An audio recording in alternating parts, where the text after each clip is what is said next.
to the chairman of the organizing committee and those persons who asked me to come over this morning and share my readings, my understandings, my research into this matter. I don't intend to give you a long lecture. If I can so much as provoke you to thinking along the Buddhist lines, if I can help you during this short period to take you to your places of work, to help you to analyze the experiences, to see how the mind operates under these conditions and how Dhamma comes into play in the place of work, I think I would have done a decent job. So, what I am going to do here is to do thinking aloud. I am just going to think. I am not here to teach anybody. I am going to do loud thinking. Normally, as you know, when we think silently, and we hope nobody else will know what we are thinking.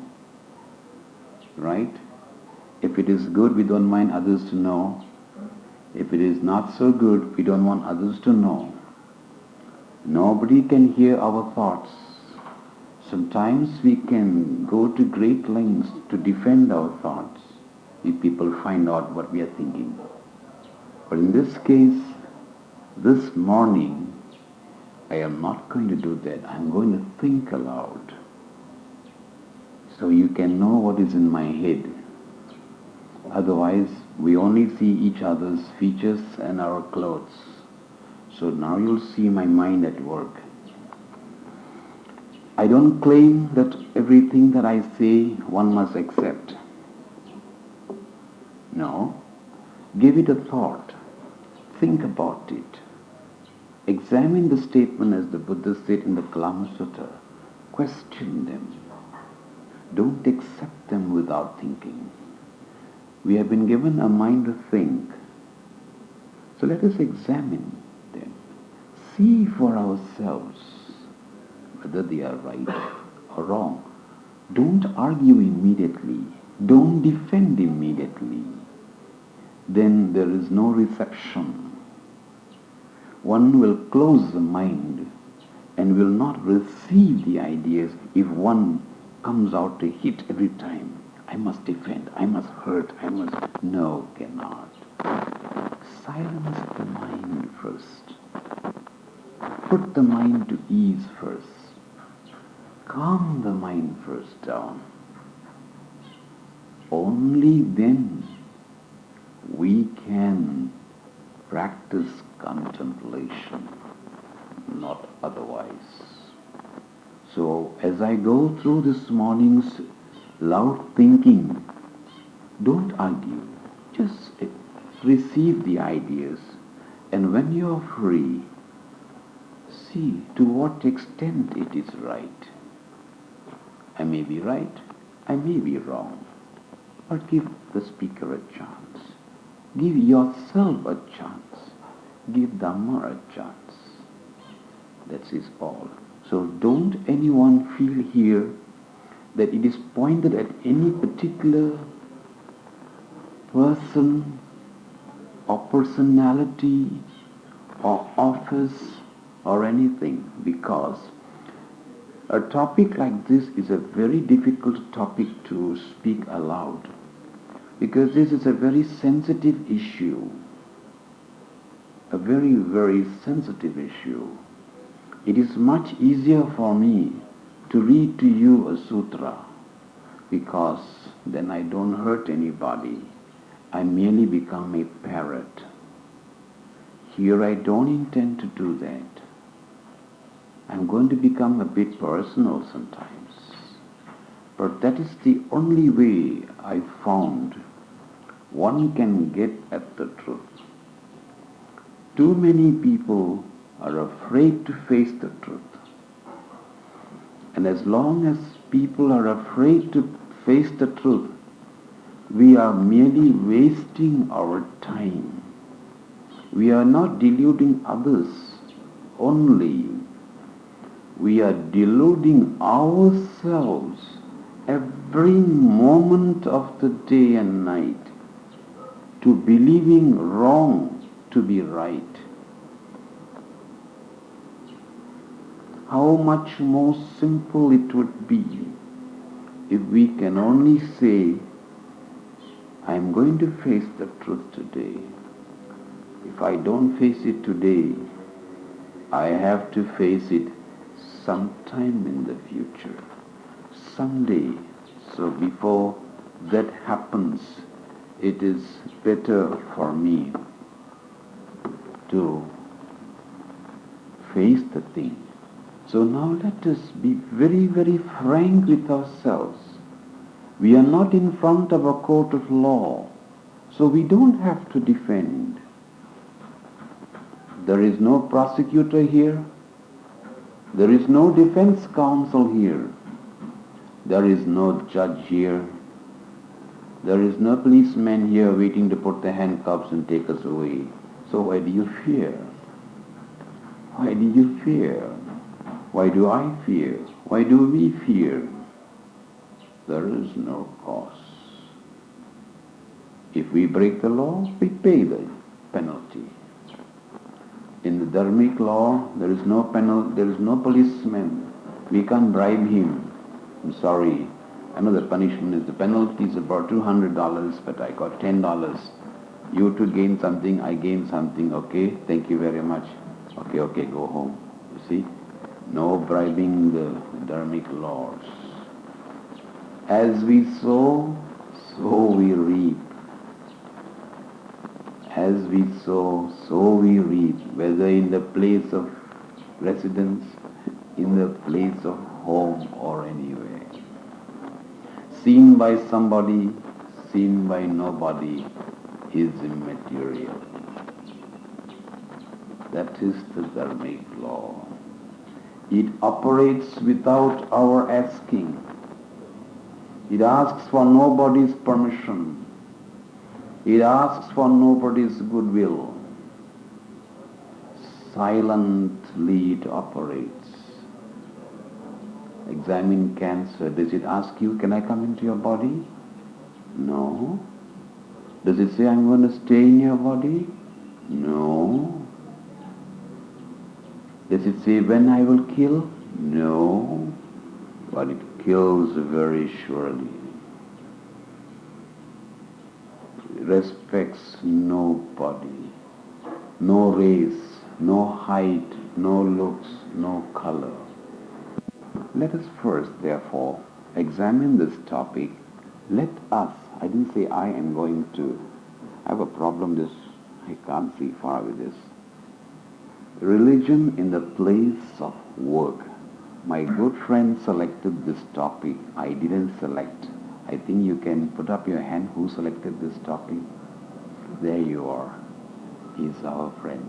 He selected the topic. I asked him, what would you like me to talk? And he said, talk on this topic. And I immediately agreed with him because it's a beautiful topic. But before we go to the topic, let us examine what is religion. What is religion? Have you got that point? What do we learn from Buddhism?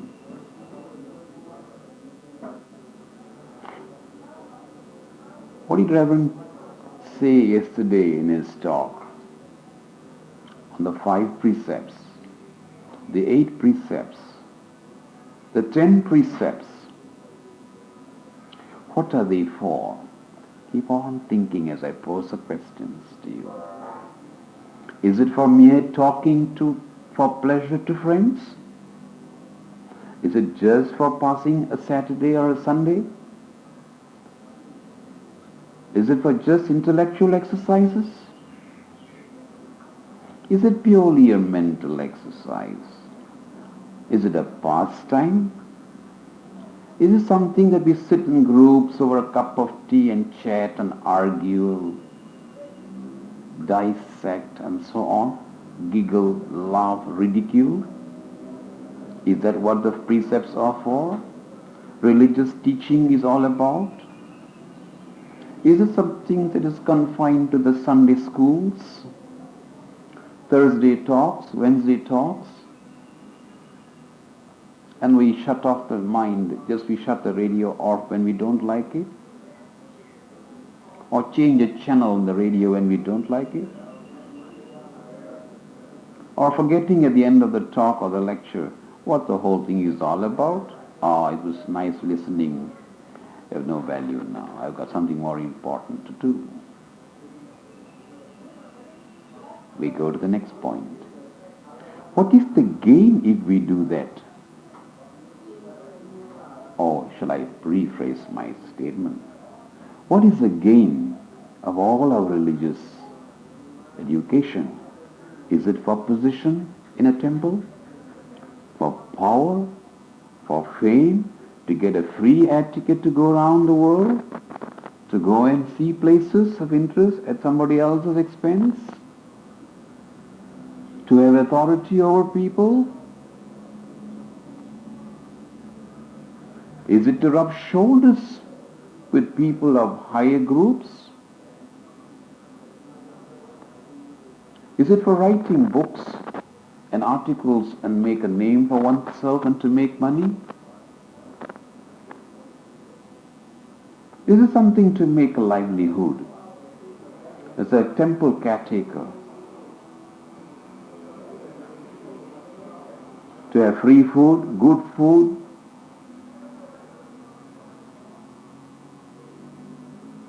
Or is it to serve on some committees where we can push our weight around a little bit more? Or is it a place where we meet people of influence to gain promotion? Or, as the Reverend put it, to convert others and to feel proud about it, to boost our ego, feel superior to somebody else, and as the Reverend put it, to hurt and subdue others and make them slaves to serve us and support us. This is happening everywhere. Or is it something that we memorize and get a certificate, but not understanding what it is all about?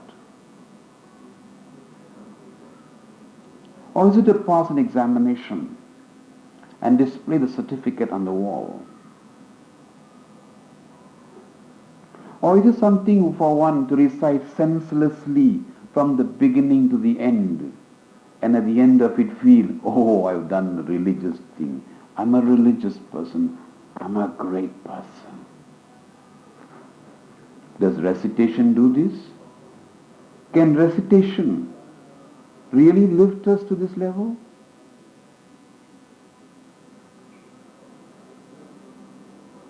It has its meaning, it has its values, but my point here is different. Or is it to quote, to win an argument? This is a common flaw among scholars. Immediately they shut you down by quoting from the texts. Or is it to sing on Sundays, to exhibit our sweet voices? Or is it something to do, to celebrate? Or a place where we're going to offer something to appease our guilty consciousness?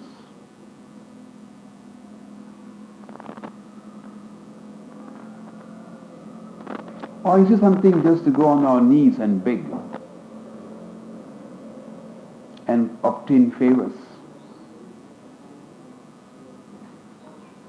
Is the recitation something a mumbo jumbo?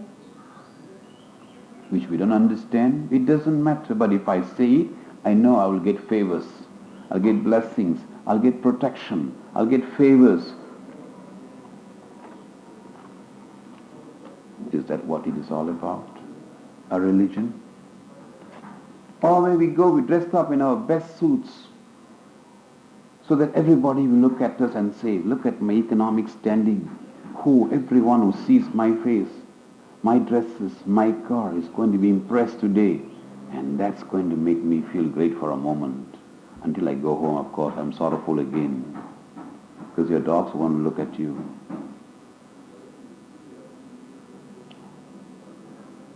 Or do we trade with the gods, with the Buddha?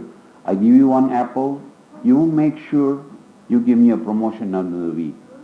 I've been washing the temple, I've been cleaning the floor, you make sure I get that next promotion.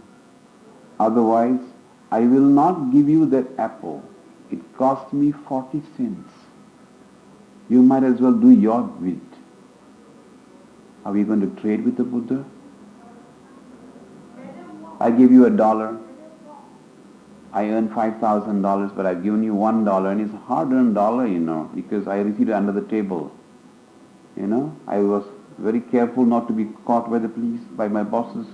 I got that money, I gave to you $1. You damn well remember me at my next promotion. Give me protection, okay? See you again tomorrow. I'm sorry, not tomorrow, I have no time. I'll see you next Sunday. Is it a business deal?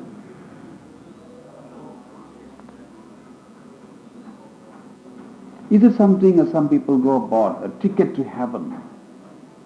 If I go to the church, if I go to the temple, if I go to the place of worship, well-dressed, had a nice bath, a nice dress, the latest perfume, the latest makeup set, as our Reverend put it yesterday, and then I go there and I get a ticket to heaven. Is heaven so cheap as that? Are the gods so stupid that we can cheat them? Are they in a position not to read our minds? Can we deceive the Buddhas? We must think. Whom are we deceiving? Deceiving the Buddhas or deceiving ourselves? Or deceiving our friends or the public?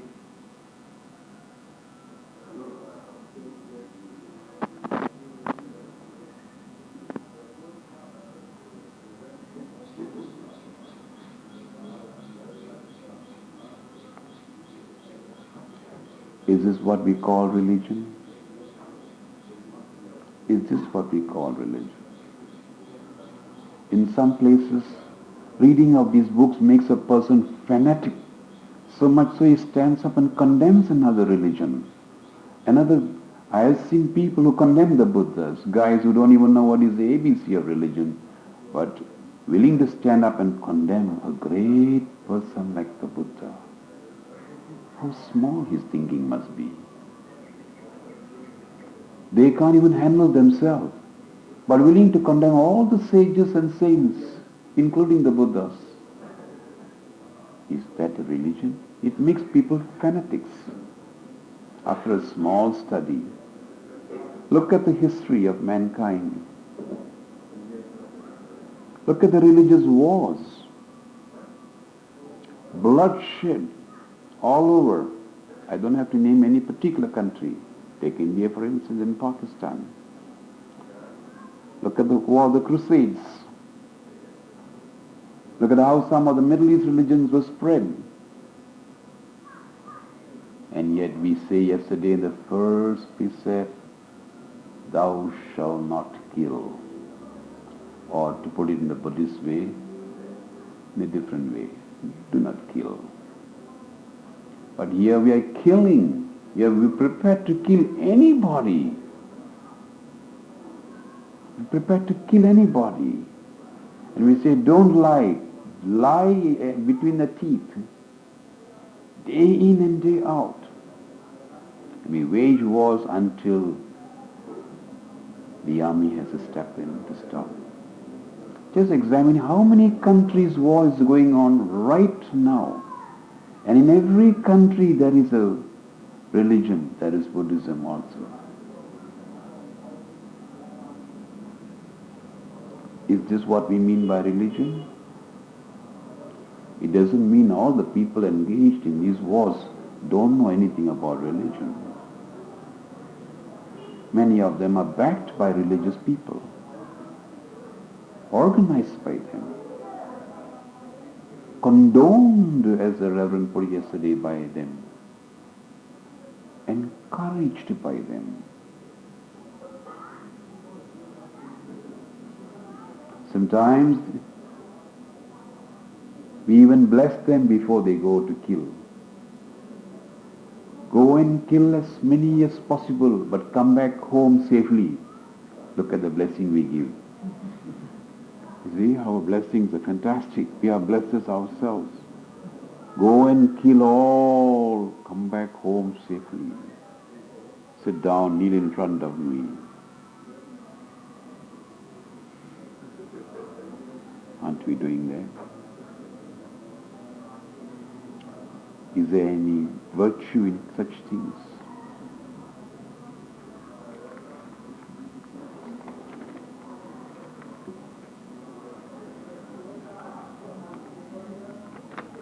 We saw yesterday the Reverend discuss the precepts very beautifully.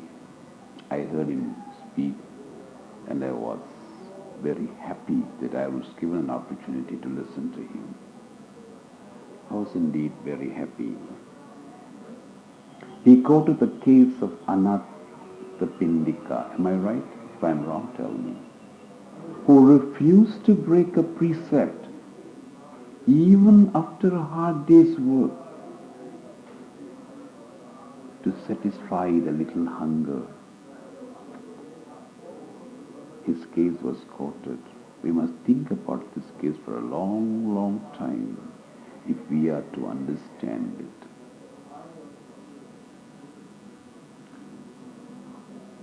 And this is going to be the case, I'm going to say it many times today. Even when he was hungry, when he was tired, he was dying, he still refused to break the precept. So do you think we should break it in our place of work? Do you think we should break a precept in our homes? Do you think we should break a precept in our to please a friend? The answer is with you. I will not tell the answer. I am no Anathapindika. I am an ordinary man. But I have had very difficult moments. I was at the police college once. And as you know, at the police college, everything is done in a ritualistic manner. Our lunch, our meals are served in a ritualistic manner. It's a long table, not single tables, U-shaped. The food is served. As you know, I'm a vegetarian. I was afraid to say I was a vegetarian. So what did I do? I smiled the most. So I was so foolish not to know what I was doing. Precisely what the Reverend said, I also did. Of course, I was breaking one precept, but for a good purpose. As the food came, I gave to my friends plates. They were so happy they're getting an extra piece of meat. In the end, I didn't eat. And then we have a mallet. We bang the table. We give Thanksgiving.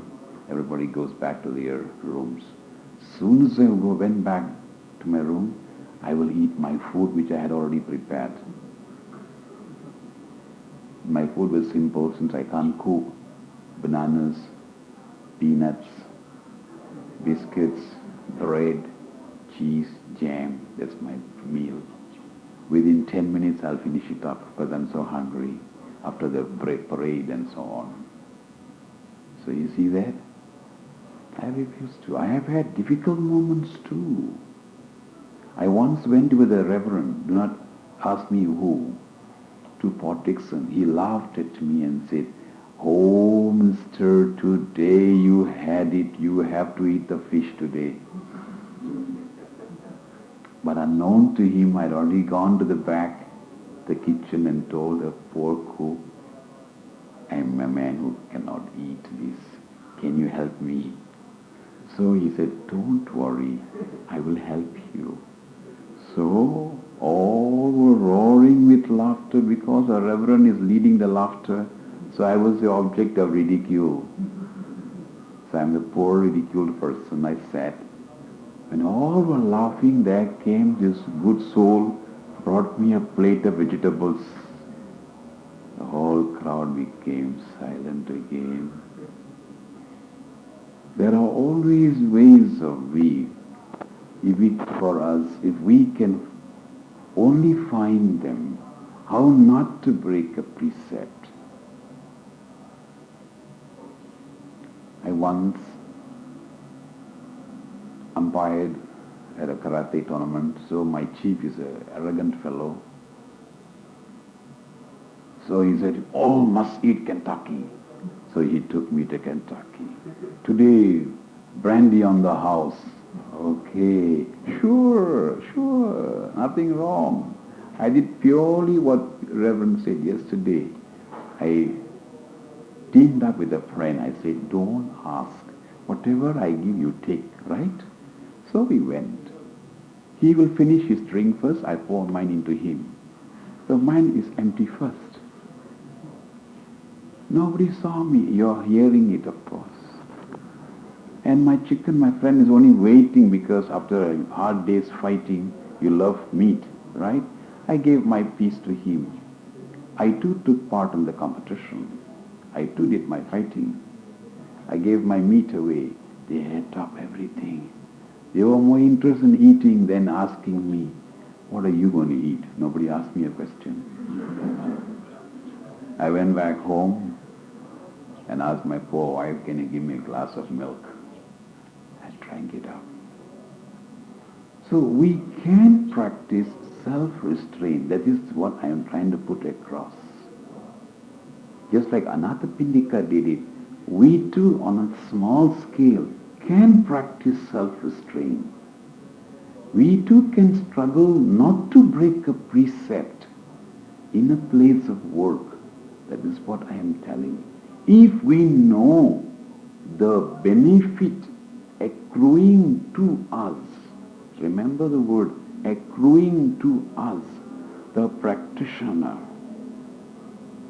who breaks a precept is one who couldn't care less for the consequences, who doesn't know the consequences. In the case of a law broken in front of a policeman, the policeman will arrest the person immediately.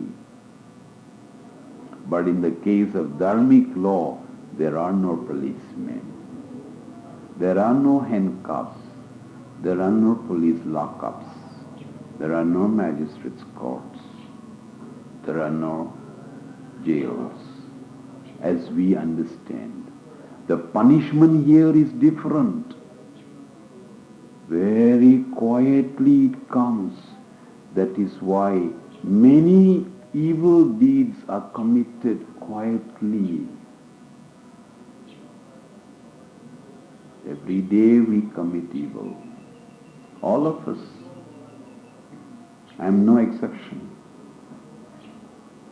I am no exception. We do it only varying in degree.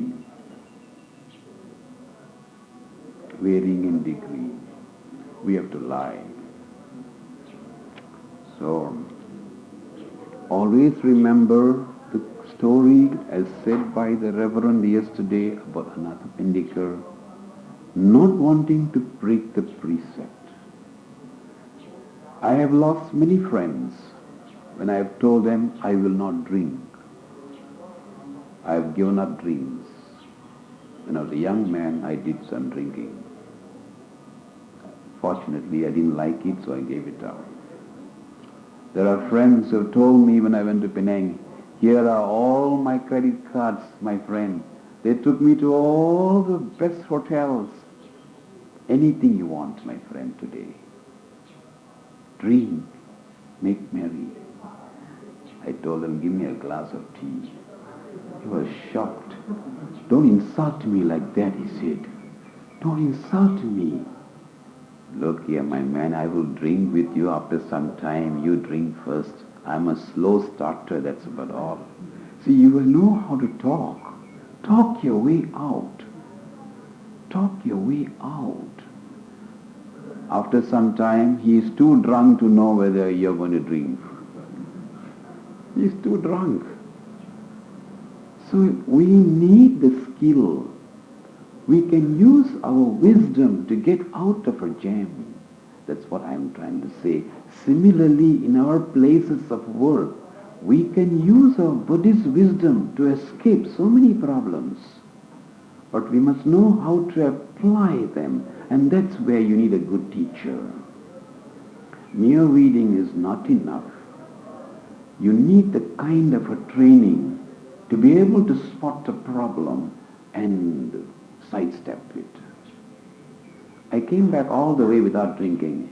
It was not only drinks, he offered anything I wanted. You're a good friend of mine. I can't tell the rest. No need to, I said. Send me back. To the railway station, I came back home. You see, we can save. There was no need to fight with that man. We are both fighters. I'm a karate man, he's a boxer. So we don't fight. We don't want to lose. Right? So there you are. The next step that I found is examining the lives of sages, great sages and saints, people who have walked the path before us. Let us examine how they lived. They too had challenges in life. They too met problems in life. They too had to meet difficult situations. They too met hardships in life. We are not the only people meeting difficult situations, difficult problems. No. Thousands of years men have met problems. Not only today. Maybe there was no microphone 1,000 years ago. But human problems remain the same. Anger was there, hatred was there, envy was there, jealousy was there, desire was there, craving was there. All were there. And these are the roots of all problems. Let us therefore examine how great sages, great saints handle situations. By examining them, we may be able to learn something, how to handle our lives, our problems. Because in the early stages we don't know. So we have to learn from somebody. Therefore a very good friend is useful. A good friend not who teaches us bad ways, evil ways, wicked ways. No, but someone who tells us about the Dhamma, who tells us how this can be used in our daily life. Such a friend is a wise friend. Such a friend is a wise friend. Not who takes us to self-destruction, self-ruin, teaches us bad behavior as this friend, a so-called friend who says drink and get drunk so that you can be on the roadside. At least a policeman will have some work to take you to the lockup. That's where I will end up as finally. Because I cannot contain drinks. I cannot drink very much. So you see, can I call him a friend? To please him or to save myself? I have to save myself. I cannot please you. There are times I will say no in a firm manner. There are times I will not. I will find another way out. But today very few people ask me. He's one of my old friends whom I knew in the 60s. So that's why he can take a little liberty at me. Others don't force me. So let us therefore study the works of great sages and saints. Thank you very much. And see what took them to such great heights. What made them such masters? What made Anathapindika a great master? Are we saying that Buddha had no trials and tests? Remember, Mara even came to dance in front of him to tempt him. A heavenly beauty came to tempt him. He has to practice it too. He didn't say, nobody is watching. I will break one precept today. He didn't say that. He stuck to it. Go, you evil one. He said, he told Mara, go, you evil one. And it left him. So similarly, we too may not call it a Mara, but we too get temptations in our lives. Every day we are getting temptations to smoke a cigarette, to have a liquor, to bluff somebody, to push somebody into the ditch, right? To exploit somebody, to deceive somebody. Everybody is doing to us, and sometimes we do to others unconsciously. You see? So we take turns to be Maras. So we must practice our Buddhist mindfulness. At all times we must be on guard. We must guard our mind so that we are aware of anger arising in us, giving in to a temptation. See? They say, lead us not into temptation, but deliver us from evil. But we don't say that. We practice mindfulness. Always watchful of our mind. The Reverend said it yesterday.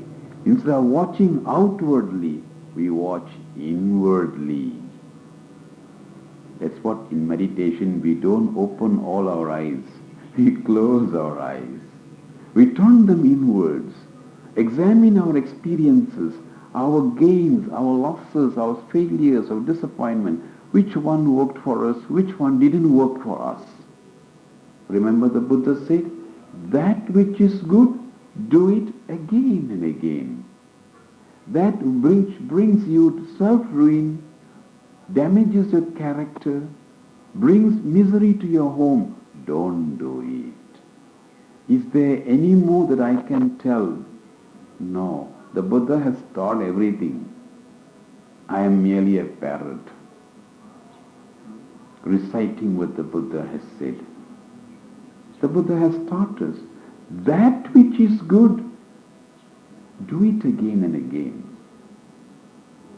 That which is evil, pain to you, pain to others, do not engage in such activity.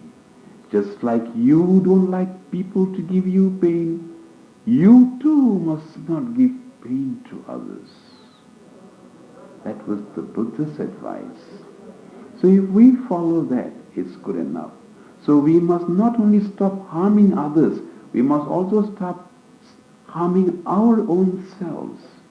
If we don't pay in this life, in some other life we have to pay it. There is no escape. As the Lord says, as a man sows, so he reaps. For every action there is an opposite and equal reaction. It will come slowly. The law is very patient, though we are impatient, but the law is very patient. It will come when we are least prepared to accept it.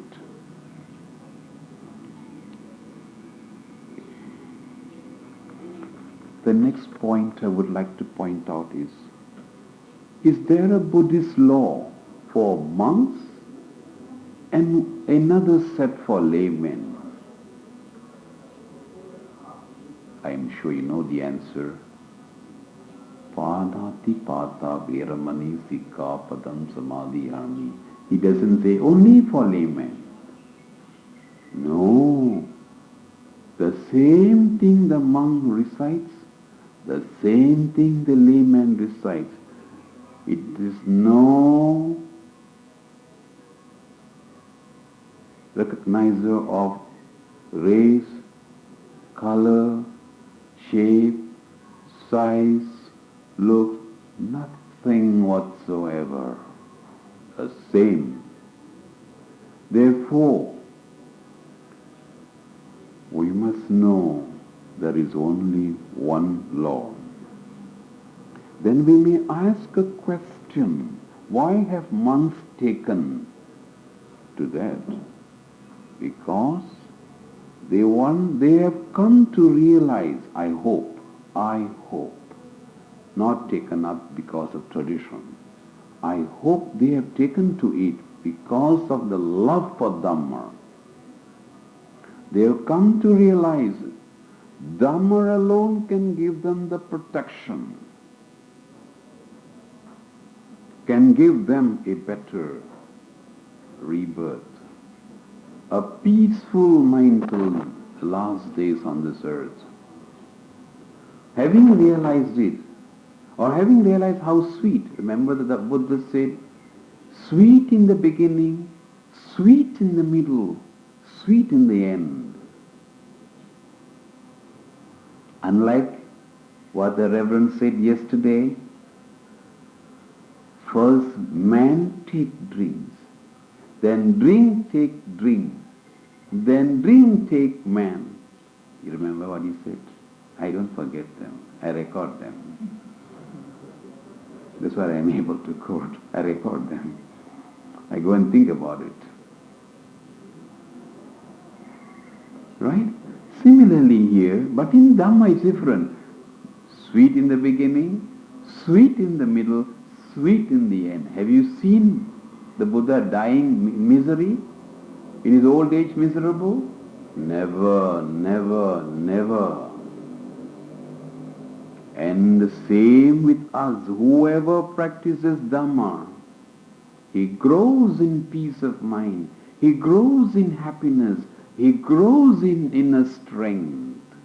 He grows in wisdom. Whoever takes liquor, first glass is nice, I believe, right? A few glasses later, he talks nonsense. The tongue becomes wag. Begins to wag all nonsense. They sit and talk. And finally, they take it out. Finally, they fall down. We go to a few of the clubs. I won't mention names, right? I'll try not to mention names. If you go to some of the clubs, big clubs I'm talking of, they refuse to go home. They lie down there. Now they have provided a few rooms, I'm told. You can sleep there as well. Don't have to go home. These are people so rich, they don't have to go to the lockups. They can sleep there. The poor man has got to go to the lockup. So you see, nice in the beginning, not so nice in the middle, miserable in the end. Correct or wrong? The Buddha was right. Similarly, when the people smoke one stick, oh, it's very nice. One stick takes another stick, and another stick leads to many sticks until that man says, I can't stop my smoking. I don't know what to do. Every day he promises and every day he fails.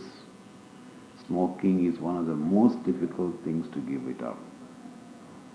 It's a very difficult thing to give it up. Very, very few succeed. There are people who succeed, but very few. I have smoked in my younger days too. I know the sorrows of smoking. Every day I promised. Every day I broke my precept. One kind day somebody pitied me and I gave it up. I didn't use olive oil like the Reverend said. I tried all other methods. Every day I tried methods. I read books on how to stop. I took this one. I abstained from this one. I abstained from hot curry. I abstained from tea, coffee. You name it, I did it.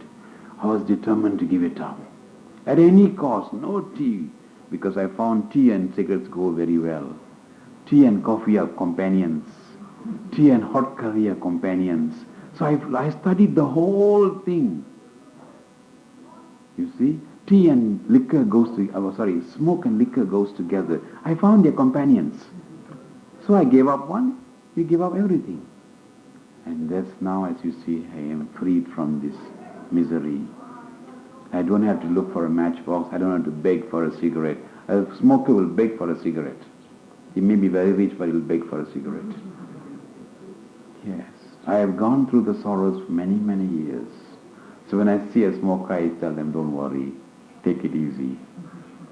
I cannot tell anything more because he won't listen to me. He will not listen to me. It's difficult. The same with drugs. Have you seen drugs? That's 1,000,000 times more potent than alcohol. Alcohol takes many years to become an alcoholic, whereas drugs, 3-4 days, hooked onto it. 3 to 4 days, one is hooked onto it. Particularly the more dangerous drugs. The earlier ones, which they take slowly grabs them.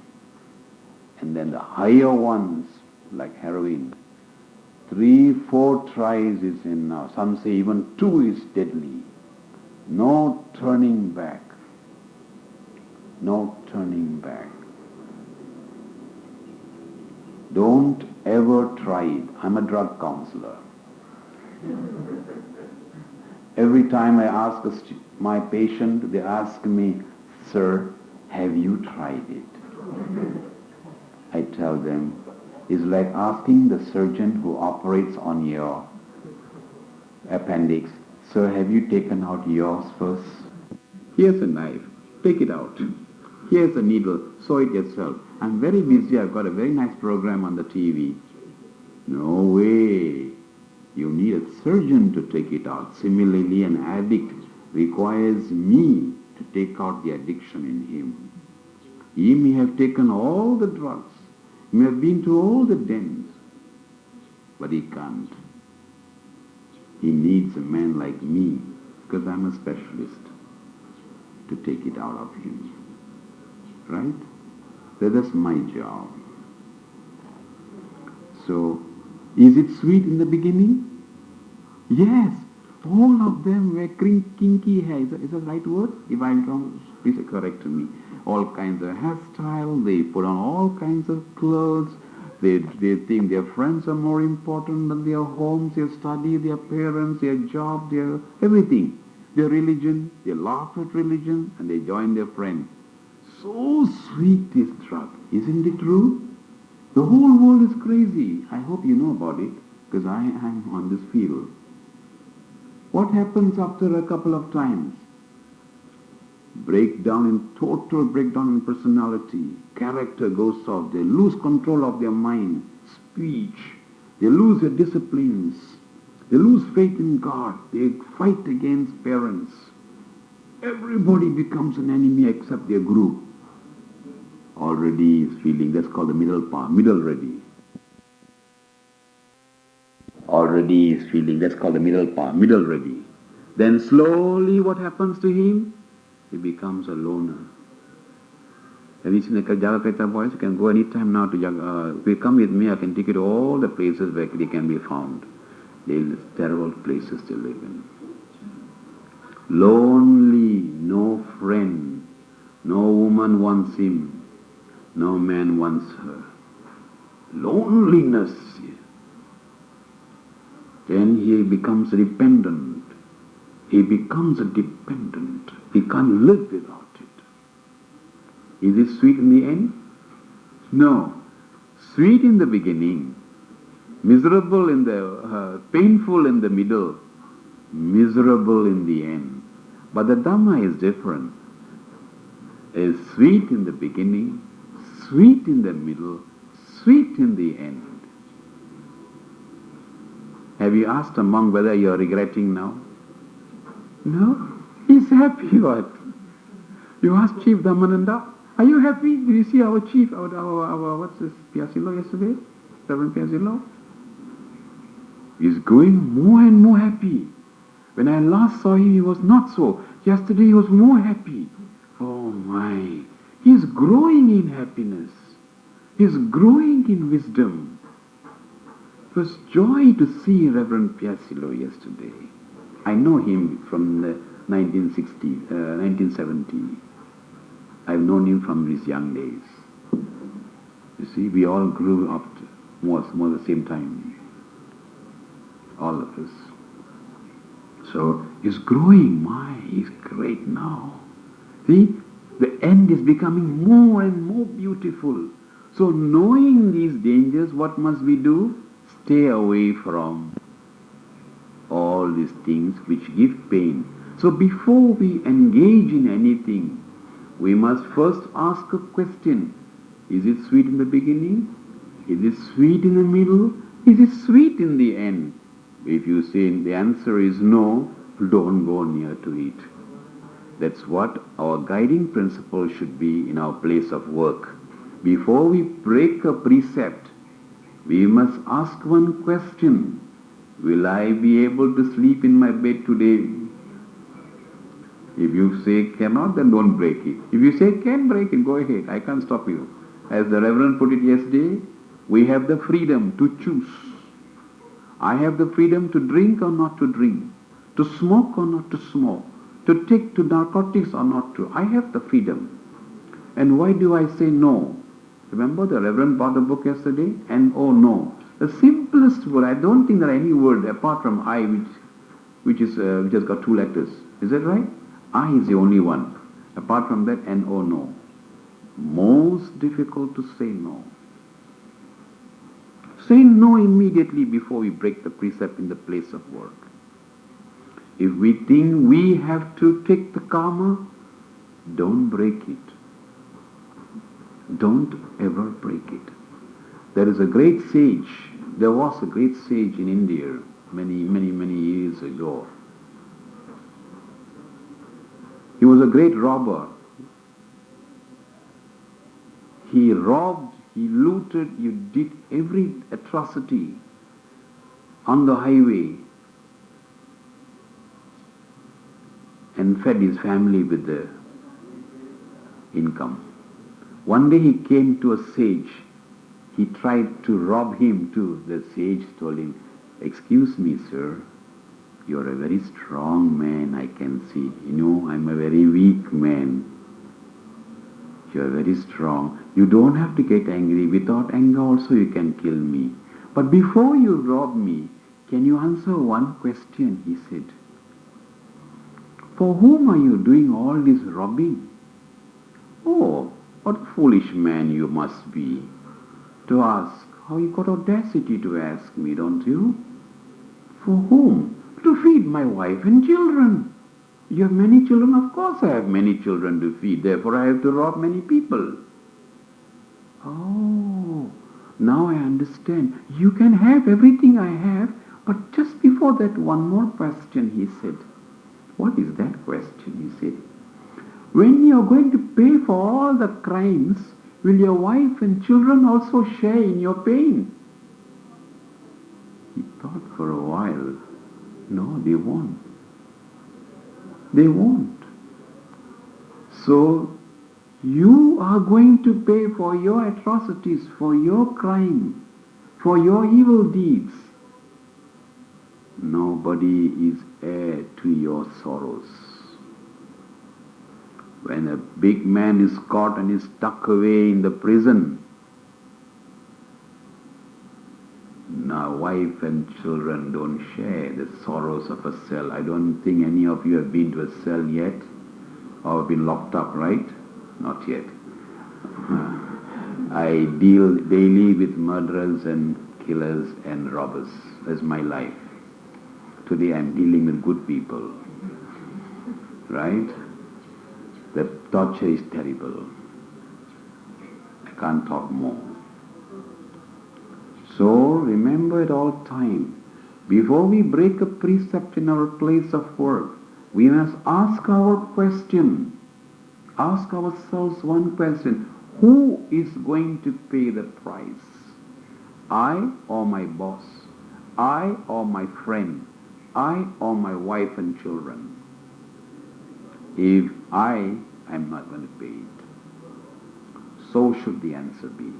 So similarly, when a friend persuades us, come on, drink, a glass won't hurt you, one ganja won't hurt you, one Benson and Hedges won't hurt you, you just tell him, my dear man, if you like it, you take it.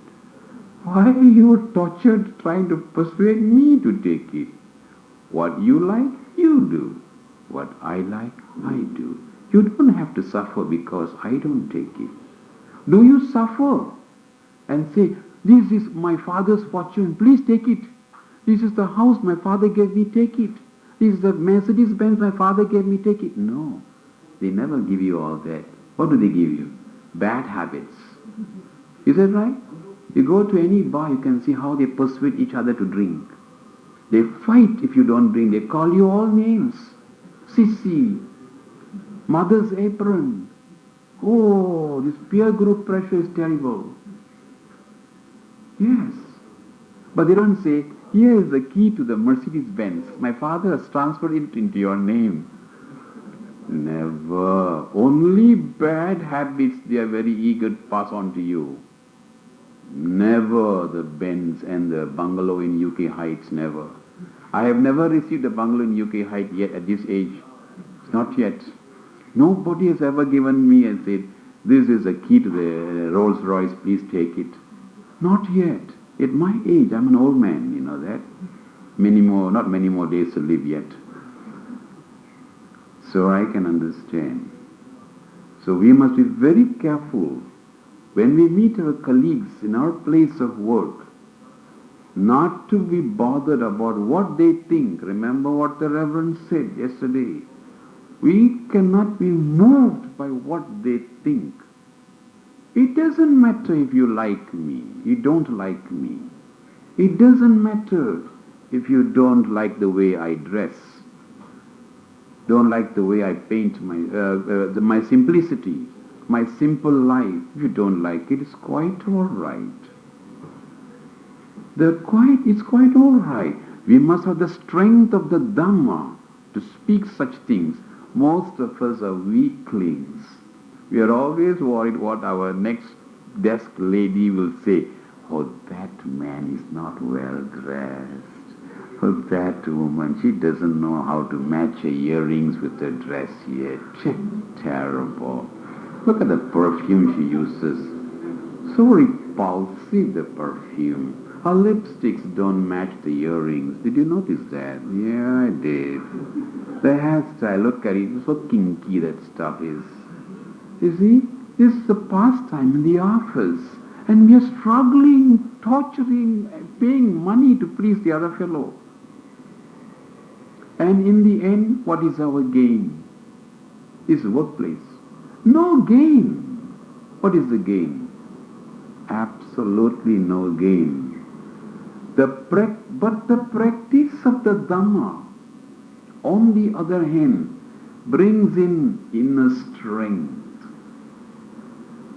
Brings in inner strength.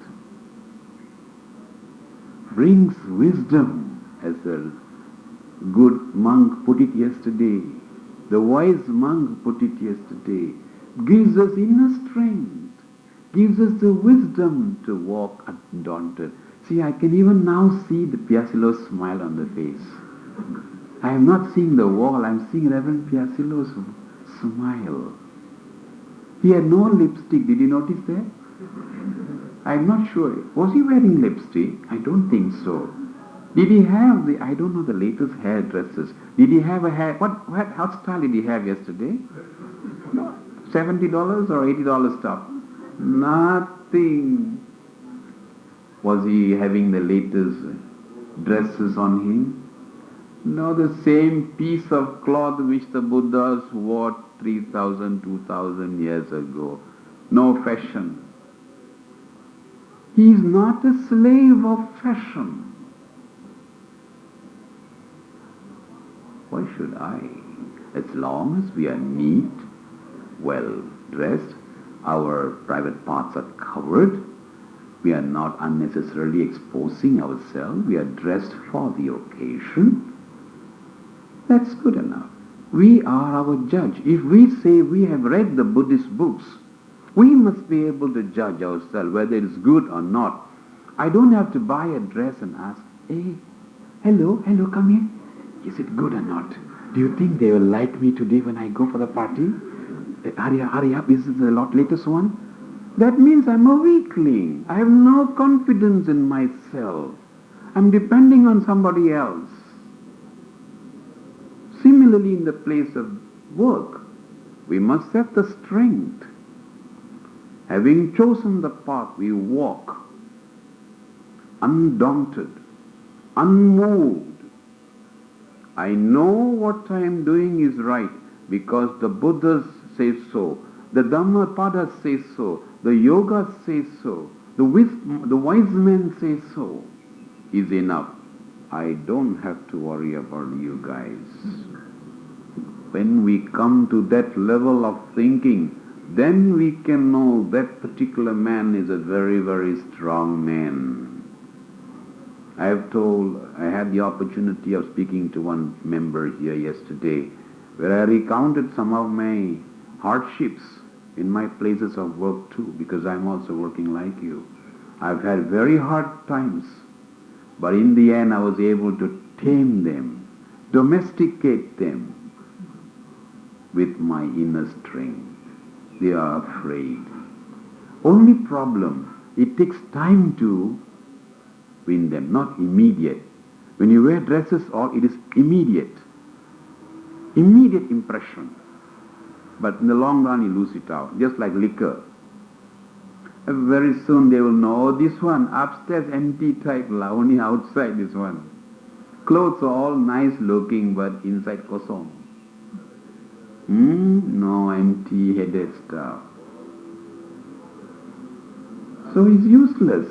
But as you walk the Dhamma, first time they may not notice you. They think it's something very simple, fellow. You got the courage to be simple. But over a period they will give you the respect which you never imagined before. So that is Dhamma in the place of work.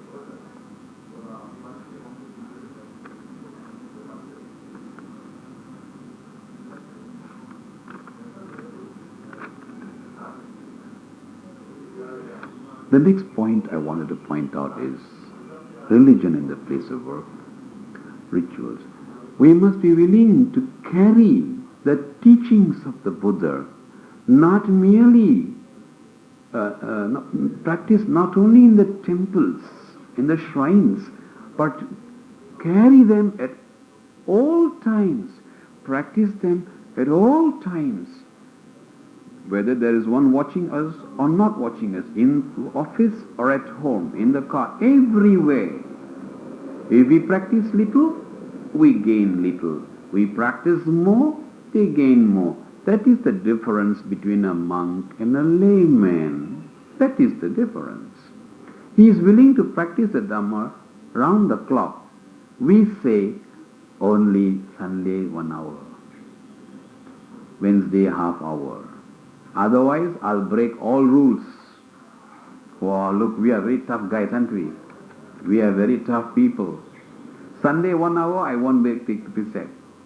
All other times, I'll break any precept that I can think of. So naturally, you pay for the consequences. Whereas in the case of a monk, he says, I love it so much. I don't want to break it at any cost if I can help it. If I can help, because we are all weaklings. We are all training ourselves. We struggle. If we fall, it doesn't matter. Rise again. As I said, number of times I tried to give up my smoke. I suffered. I never gave up my struggle. Until one day, the smoke got fed up of me. I did not give up. It got fed up of me. I had no olive oil. It just said, this is a useless fellow. It went away. It went away. Few days ago somebody offered me. I said, sorry. No. So, coming to this, therefore, practice at all times, I think I have almost covered all points, so I'll round it up by saying this one. Just like drugs are no respecter of persons, the Dhamma is very close to it. The whites suffer from drugs. The Easterners suffer from it. The rich suffer from it. The poor suffer from it. The handsome suffer from it. The ugly suffer from it. It does not care. Whoever takes the narcotics becomes addicted to it. Whoever takes the whiskey gets addicted to it. Whoever takes the cigarette gets addicted. Whether it's just an office boy or is a Mughal emperor, is the same.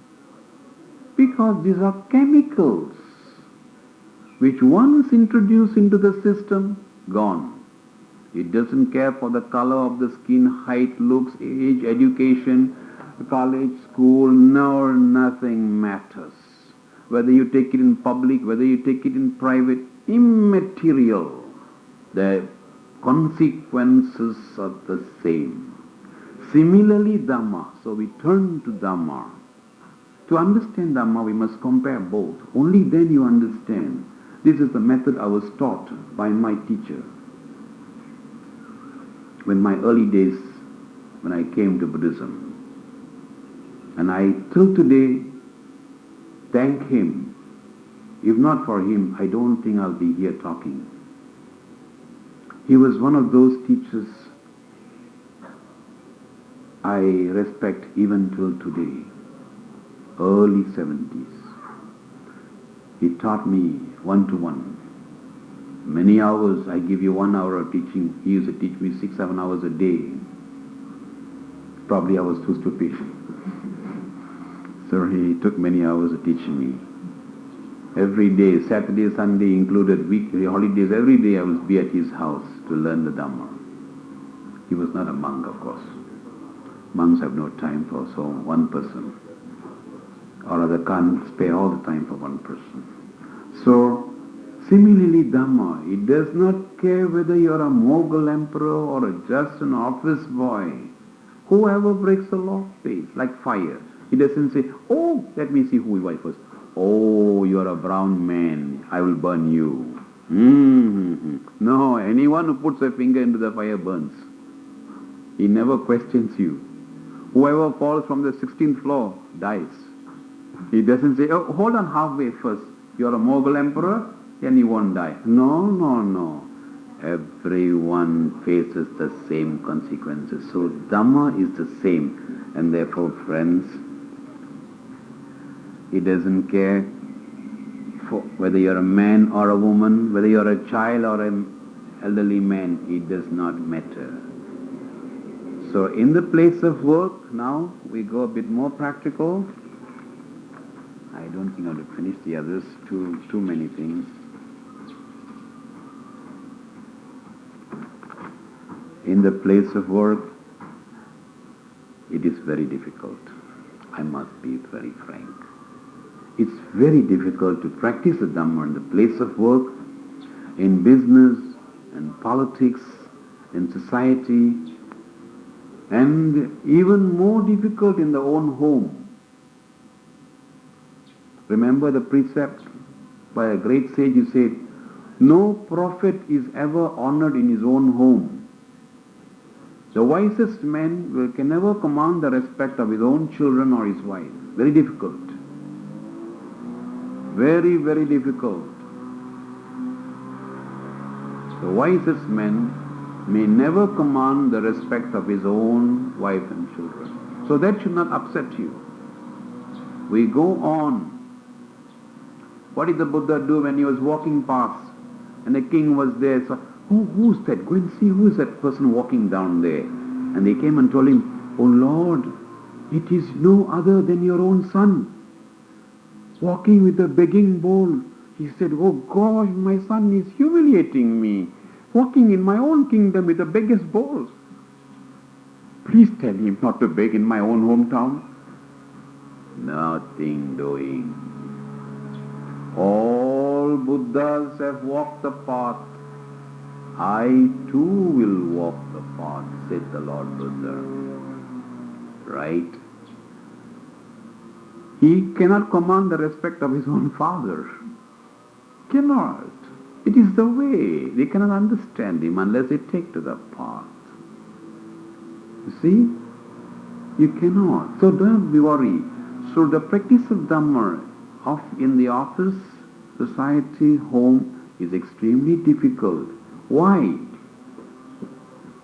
At all times, we must remain in control of our senses. You know, the five senses and the mind. At all times, think of the Buddha. It's a safeguard. At all times, ask for his mercy and compassion. At all times, think of his teaching. And in Buddhism, we say, be mindful.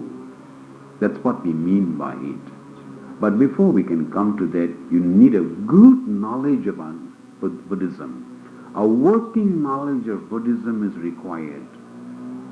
Without it, no. If a person knows about rituals and this, no, he can't survive. If his depth of understanding is poor, he cannot follow it. So with this, ladies and gentlemen, I will open myself to any questions, and I'll see and I'll try my best to answer yours. And thank you very much for listening to me very patiently and allowing me this opportunity of sharing what I learned from many masters. Thank you.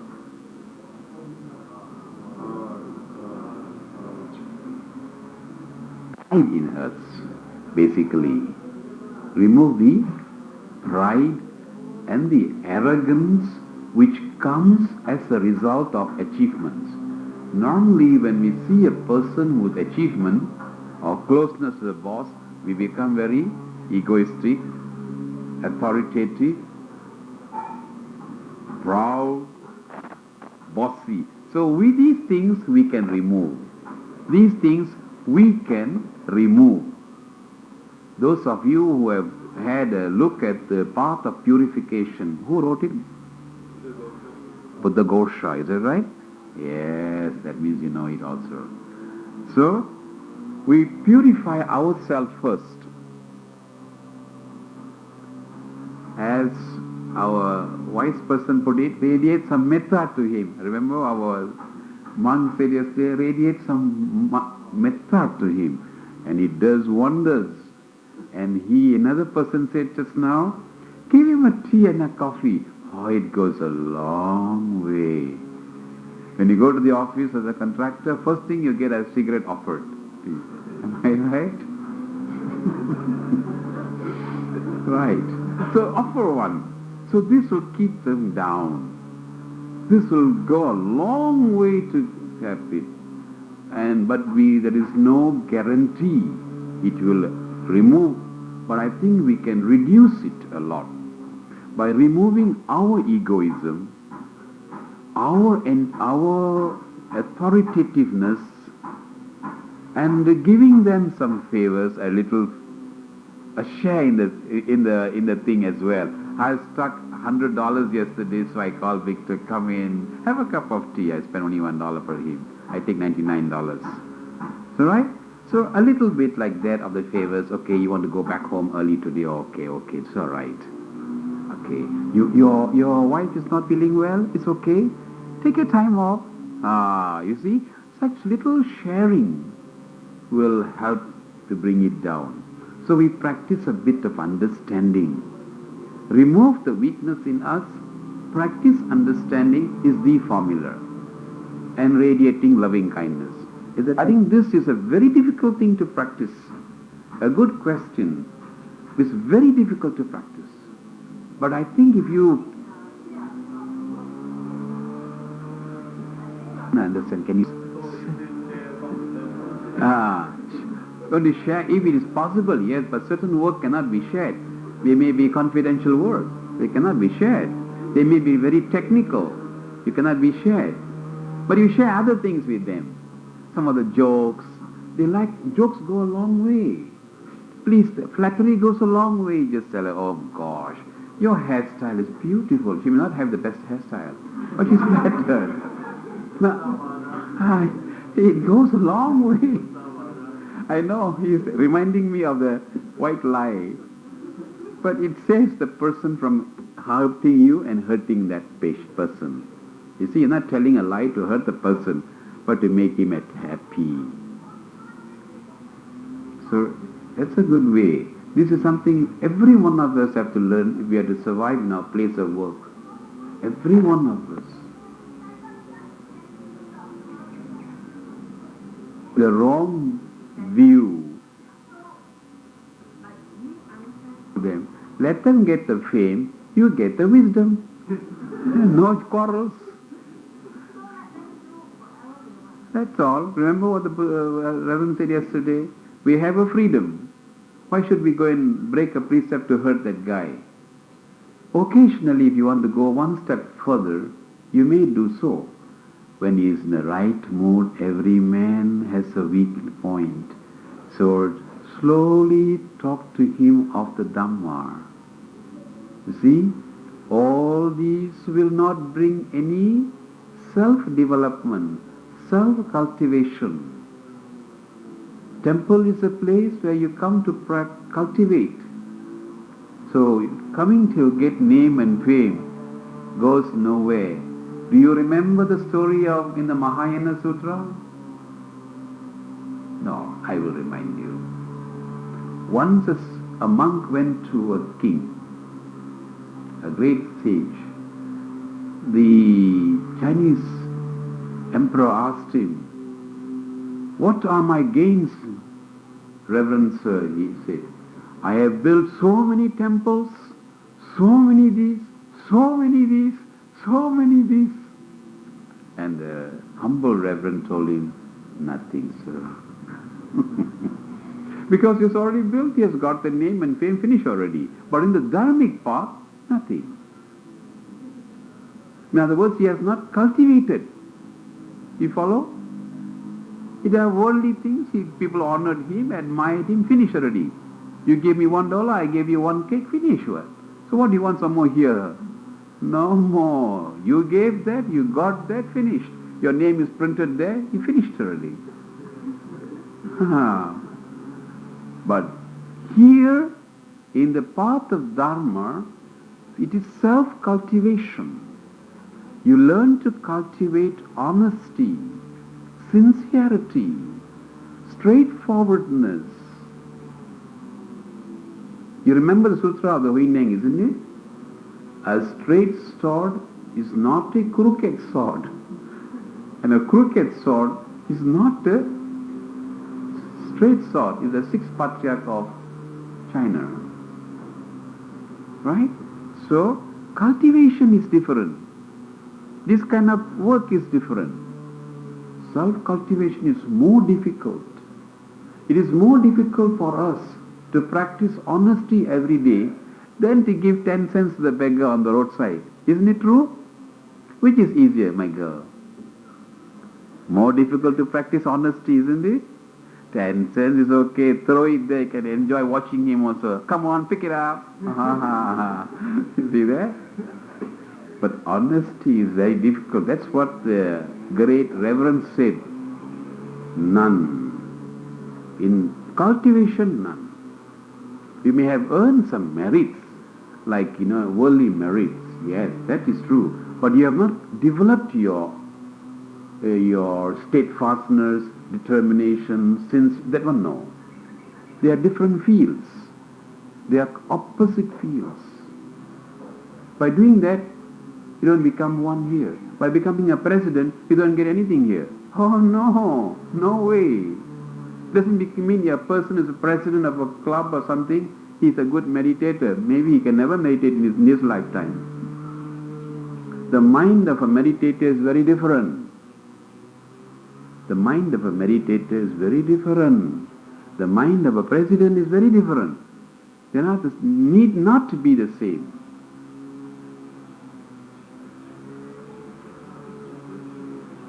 Yes. Very thankful for your name, please. K-O-H. Oh, yes. Very important. I am very surprised and I hope to speak to Reverend Saranankara one of these days. That the Buddhists too must come out into this field to help in the rehabilitation of people who are unfortunate, who have been misled and misled along this path. They have just made small mistakes. As I said, 3-4 pulls is enough, that's enough. A person is hooked onto it. 3 to 4, enough. A person is stuck to it, can't get out. In the early stages, the person pretends nobody knows it. It is very difficult to detect it because early stages you cannot tell. You may be sleeping with a person and yet you cannot tell. Until it becomes the middle stage where you begin to see his eyes watering, his absence, unable to go to work, he begins to lie, he begins to cheat. All these things are in the person. All the negative things. Then only you may think something wrong with this fellow, always absenting himself, always giving an excuse for his absence. Then only the bosses begin to suspect in America. It's a terrible thing in the place of work in America. They don't know what to do because there's a loss of productivity.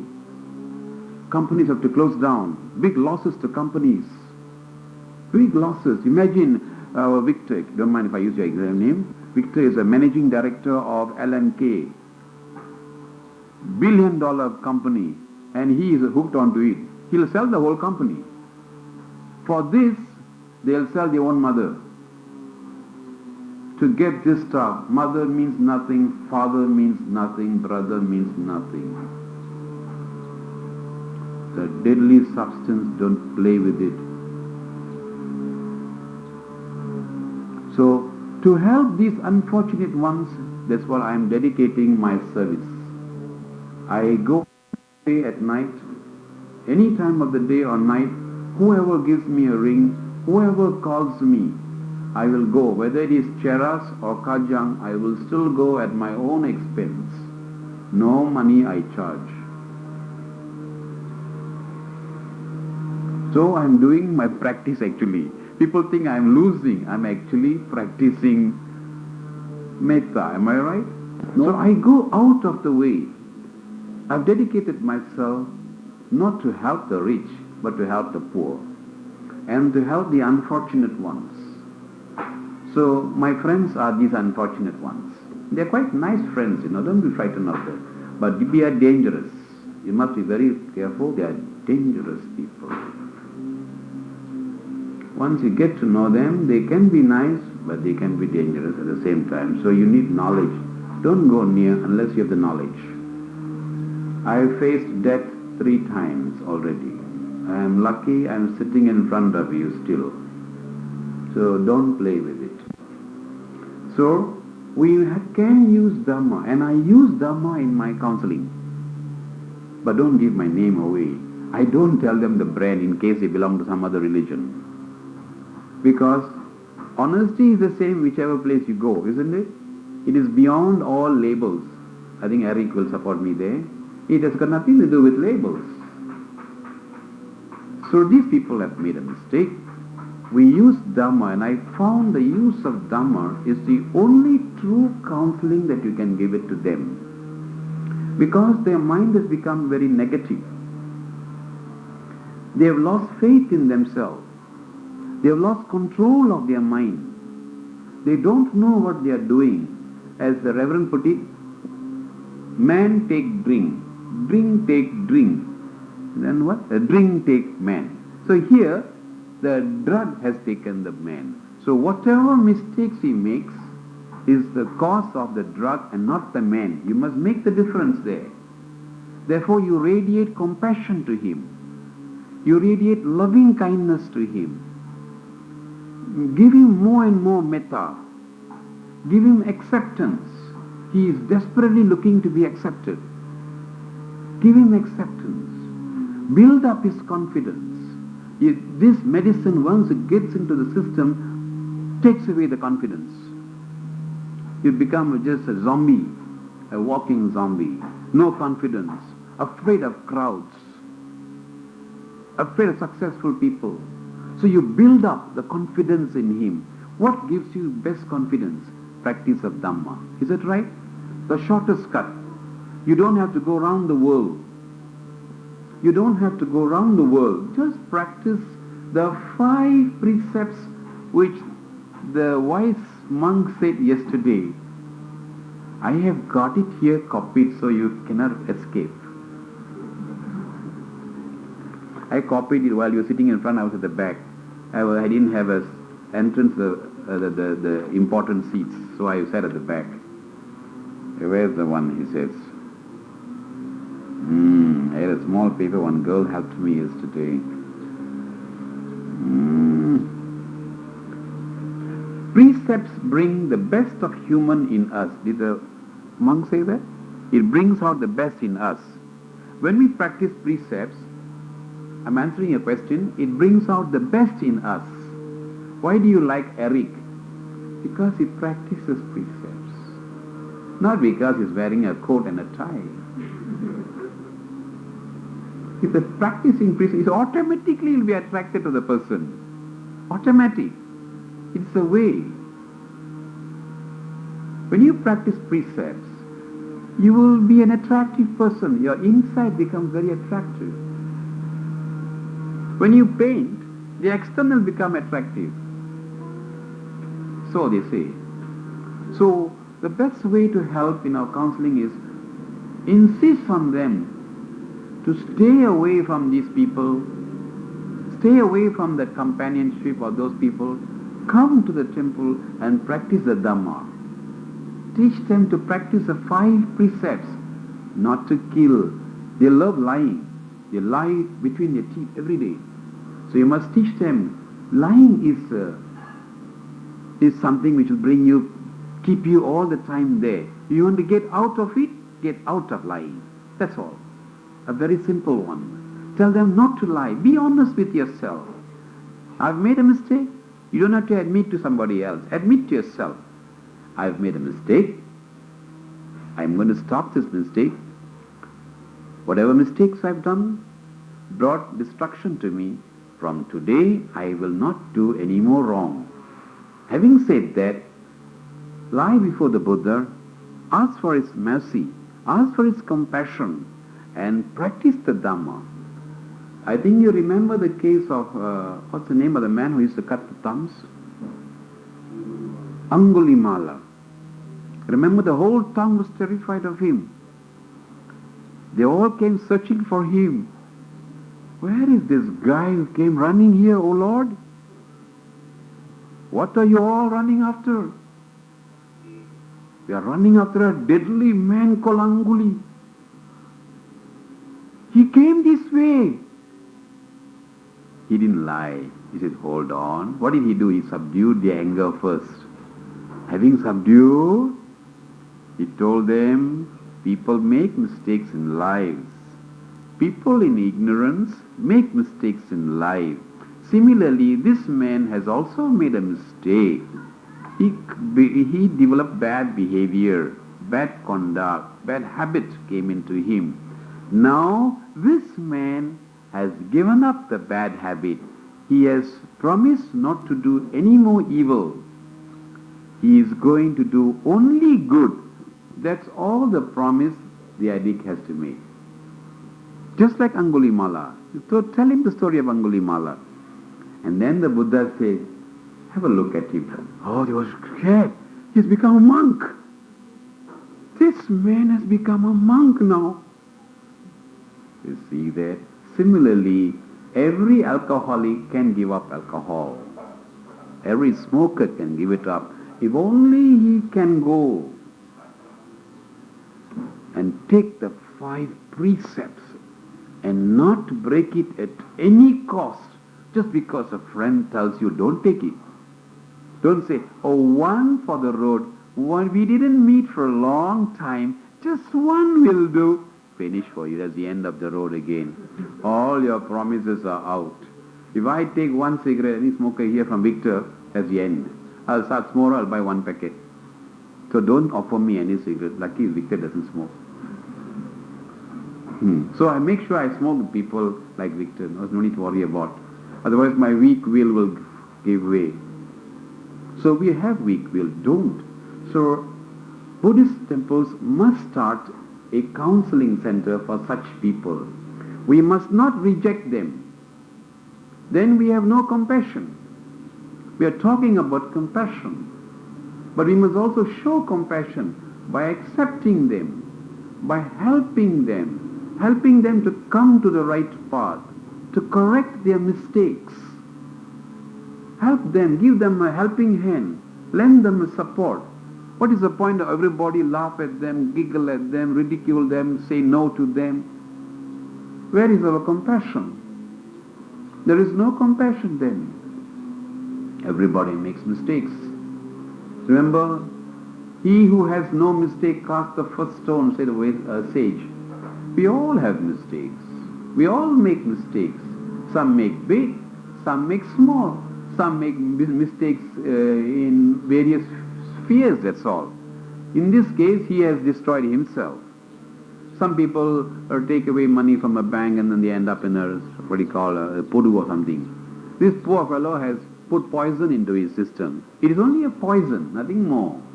He went looking for pleasure and got pain. That's all. Went looking for pleasure, companionship, friendship, thrills, excitement, and got into pain. Pain, sorrow, misery. That's all. It's what we call in Buddha Dhamma, Maya. It looked like pleasure, turned out to be pain. That's all.